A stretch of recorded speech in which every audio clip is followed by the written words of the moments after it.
Holodomor is a Ukrainian word that means excessive hunger. It refers to a large-scale famine that occurred in the Ukrainian territories under the control of the Soviet Union between 1932 and 1933. In the early 1930s, the Soviet government under the leadership of Joseph Stalin implemented a policy of agricultural collectivization throughout the Soviet Union, including Ukraine. This policy aimed to consolidate small agricultural lands into large collective farms managed by the state. Peasants were obliged to hand over a significant portion of their harvest to the state. This collectivization policy was not well received by many peasants. They were reluctant to give up their land and resources to the state collectives, as it resulted in a loss of independence and freedom to manage their own agricultural output.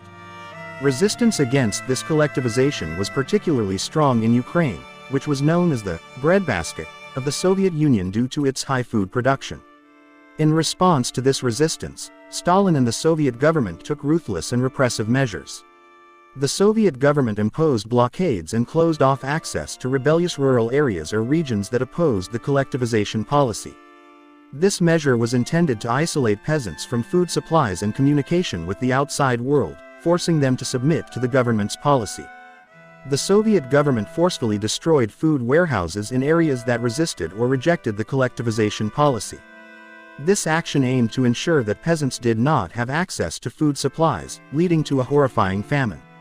The Soviet government seized livestock, agricultural equipment, and other agricultural resources from farmers who opposed the collectivization policy. This caused the farmers to lose essential tools and resources for farming, resulting in a decline in agricultural productivity. Peasants or their families who refused to comply with the collectivization policy were often arrested and deported.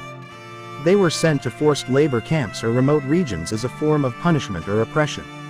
The Soviet government also used mass executions as a punishment for peasants who rebelled or were seen as a threat to the state policy.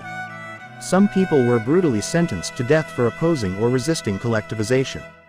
These brutal actions were intended to crush the peasant resistance and ensure total compliance with the collectivization policy.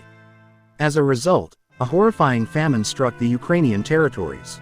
Many people experienced mass starvation and suffered from severe malnutrition. They endured unimaginable physical and emotional pain due to food shortages and lack of resources. During this period, many people died from hunger, diseases, and deteriorating health conditions caused by malnutrition.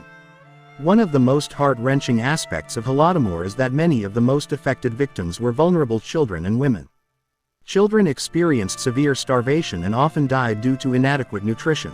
Women, as mothers and household caretakers, faced tremendous difficulties in finding food and taking care of their families during the crisis.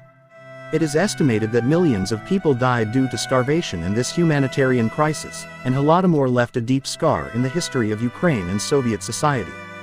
In a heinous act, the Soviet government under the leadership of Joseph Stalin tightly controlled information about Holodomor and attempted to conceal the truth about this famine from the outside world. They adopted various tactics to suppress and hide the ongoing humanitarian crisis in Ukraine. The Soviet government strongly restricted foreign journalists' access to the regions affected by the famine.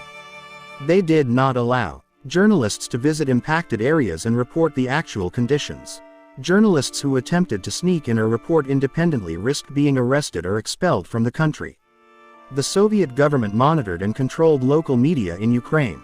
They supervised news coverage and banned news that spoke about the famine or criticized the government's policies. Local media was also forced to spread propaganda that praised collectivization and depicted the society as prosperous, attempting to cover up the reality of suffering in the ongoing humanitarian crisis.